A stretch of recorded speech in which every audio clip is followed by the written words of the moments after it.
The tension between the Black and Latino community needs to stop. And we need to be the generation to stop it. Anti-Blackness exists in our community. We know this. Anti-Blackness also exists within the Black community itself. All communities of color struggle with this. And the reason why is what we all have in common. We were all colonized and trained to have a mindset of you versus me for survival. But that ends with us. We need to lead with unity and not division. We have to be the change we want to see. We have to stop pointing the finger in both communities and make the decision that we are going to choose to be united versus divided. I'm seeing some misplaced anger from some Latino people coming out saying, oh, Black people, you need to be out there with us, front line, standing with us in solidarity. We did. We stood with y'all in their voting booth. Black people voted in solidarity against that man. I'm not saying this is not our fight. What I am saying, we stood up for y'all when y'all didn't stand up for yourselves. Matter of fact, let me show you something right quick. This is from American Society, Council of Americas, who got their data from the Associated Press, as you can see right here. 42% Latino voters cast a ballot for Donald Trump. Y'all are house divided. Now, to compare, 81% of Black folks voted for Kamala Harris. Actively voted against this, what's happening right now. So I'm not saying don't be upset, but maybe direct it towards your own kinfolk, your own skinfolk first. Because we stood with y'all in that booth. Hello guys, and welcome to the Joy Report. In today's video, we're going to talk about Black Americans calling out Latinos as ICE raids and mass deportation spark protests in LA. LA is on fire with protests, and this time it's about ICE raids and mass deportation sweeping through Latino neighborhoods like a storm. And while the Latino community is taking to the streets, begging for support and solidarity, many Black Americans are standing back and saying, where was this energy when we warned you? This isn't about being heartless. It's not about turning a blind eye to suffering. It's about truth and accountability. Because during the elections, so many Latinos stood proudly with DT, ignoring the red flags, dismissing the warnings from Black folks, and now reality is slapping back hard. If this is the kind of content you enjoy, please consider subscribing, liking and sharing so that YouTube may recommend it to a wider audience. And so now, without further ado guys, let's go straight into this video. But first, let me play you a few videos on this matter and I'll come back with my commentary. As a side note, all credit goes to the creators of these videos. Y'all was at? Last time I checked, we freed our damn selves. Yeah, that's right. Slavery ended because the war down here in Florida with a group called the Florida Seminole Wars that was Black runaways, Native Americans, and Black Aboriginals giving Andrew Jackson and the boys hell for 8 years straight. And we ain't asked nah nigga for help. How about Jim Crow? Last time I checked, y'all didn't ride for Emmett Till. What about redlining? What about the fight for reparation? And we not finna sit here and start acting like y'all fuck with niggas for real. And this goes for you legals, illegals, Mexicans, Caribbeans. The only reason white people let y'all in this country legally, for the legal ones, is because they knew you would conform to white supremacy as an economic refugee. Right, so you didn't come here to help a nigga, you didn't come here to support a nigga, you came here for opportunity and benefits. Because in America, there's only two ideologies. Either your ass is pro-black or you conform to white supremacy. And you niggas been conforming to white supremacy. So a nigga don't feel sorry for you no kind of way. I've been seeing a lot of Latinos and Hispanics videos popping up.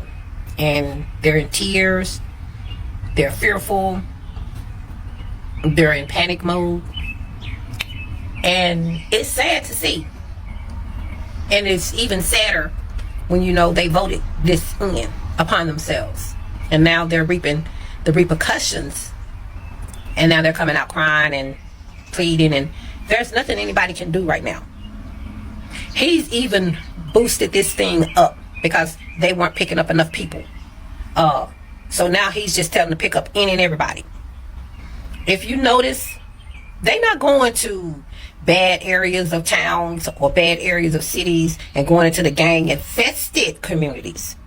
They're not going to those communities. They're not going looking, hanging out on the corners or hanging around certain establishments or whatever. No, they're going to workplaces. They're going to courts. They're going to communities where families are there. They're going to graduations. Yeah, they went to elementary school graduation and started trying to pick up the parents of the kids who were graduating. They were saying the parents had to run and leave their kids because they had to flee. So now, because they haven't deported as many people as Biden did legally, now they want to ramp up, and they're telling them just pick up anybody. And now you guys are up. Excuse my French. I'm not gonna even say it. Y'all up the creek without a paddle. And there's nothing anybody can do because he has a stick up his butt about this particular topic. And because y'all gave him the ammo, he's blowing y'all away. Y'all were begged not to vote for this man. You were pleaded with to do not put this man in office. You were reasoned with, you were educated as to why. We didn't just say don't do it. We were telling you the reasons not to do it. But you didn't want to hear that from us. Y'all didn't want to hear one word came out of y'all mouth. You were so arrogant on this social media. He got in office, Kamala Harris did. Now look, LA is almost on fire because y'all voted for this. They're terrorizing your communities now because y'all voted for this. Everything I say they're doing now, I can finish with because y'all voted for this. For years, Black folks have been the moral compass of America's political soul.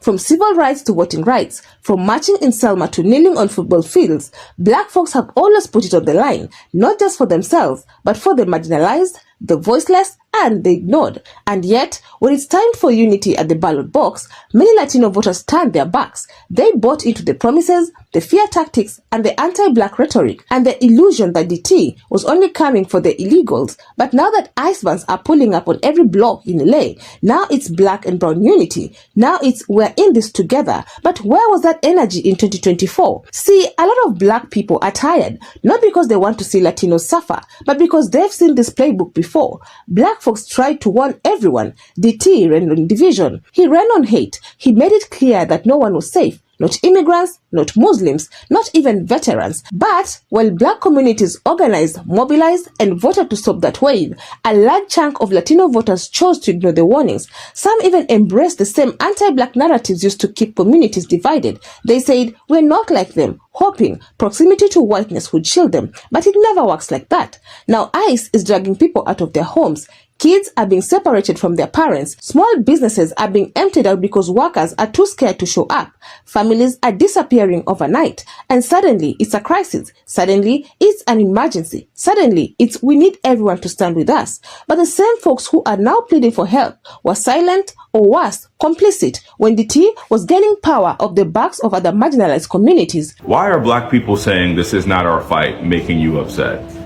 I've seen video after video from Latino creators or Latino people coming online pleading to Black people to put our bodies at the forefront of this fight against illegal ICE raids, against deportation, against roundups, against undocumented people being rounded up and families being disjointed.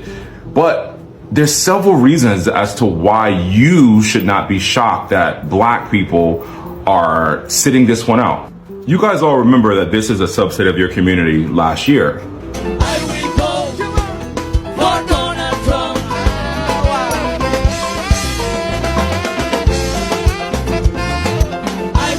You're also aware that across the board, overwhelmingly Black people voted in favor of the candidate that had Black interests, Latino interests, Asian interests at heart. Where if you look at the sentiments of what that vote represents, half of your community voted for this. Half of your community said F you to Black people. Half of your community said, we don't care about you. Half of your community said you wanted to be white aligning and white adjacent. And now you're being reminded of the fact that you're not. We have to have the ability to hold multiple truths when we speak to each other as communities. The truth is that Latinos are not in a monolith. It's just an all-encompassing umbrella that they put you under. And that, yes, the majority of the people that voted for Donald Trump and were doing that were Cuban and were other people in different parts of the country, and undocumented people in Mexico, in California are being impacted by that. That is true. But what's also true is that there is a history of Black people fighting and being at the forefront of civil rights in this country since the inception of civil rights in this country. And it's always been pushback and non-solidarity from multiple communities who are voting and always going against black people. So this particular time when black women especially really came out in droves and really fought forward with our votes, and you guys didn't do it, your community didn't do it. It's like, why would I fight now? Why would I fight now? So I just need you, like, if you're gonna come online and make pleas and ploys to black people, because I've seen so many videos, start by acknowledging the fact that your community has colorism, anti-blackness, and voted against your own best self-interest. Start with that. Don't come in here and ask black people just to put our bodies at the forefront of the line, because we've been doing that for a century. Secondly, I think the majority of black people who are saying that they're sitting this one out are using their voice in other ways or having solidarity with you in other ways, but they're not going to protest. They're not going to go get hit by rubber bullets. They're not going to put themselves in harm's way or make that effort again, because you guys, it's time for you to fight for yourself. But you have to stop telling black people to put themselves on the line when black people are exhausted. Black people are exhausted. Black people have done so much for all communities in this country. At a certain point, there has to be a time where they need to rest. And right now, a bunch of people are resting, and that's fine. And let's be honest, the relationship between the Black and Latino communities in America is layered and complicated. There's shared struggle, yes, but there's also tension, especially when it comes to how each group shows up politically. Black Americans are often expected to lead every movement, carry every cause, and sacrifice for the sake of unity, even when that unity isn't reciprocated. And many are tired of being asked to show up when others didn't show up for them, tired of seeing their pain minimized while others center theirs, tired of the double standards. When protests broke out in 2020 over George Floyd, Black Americans were met with rubber bullets. The media painted them as thugs, and many Latinos stayed silent, or worse, echoed the same law and order talking points.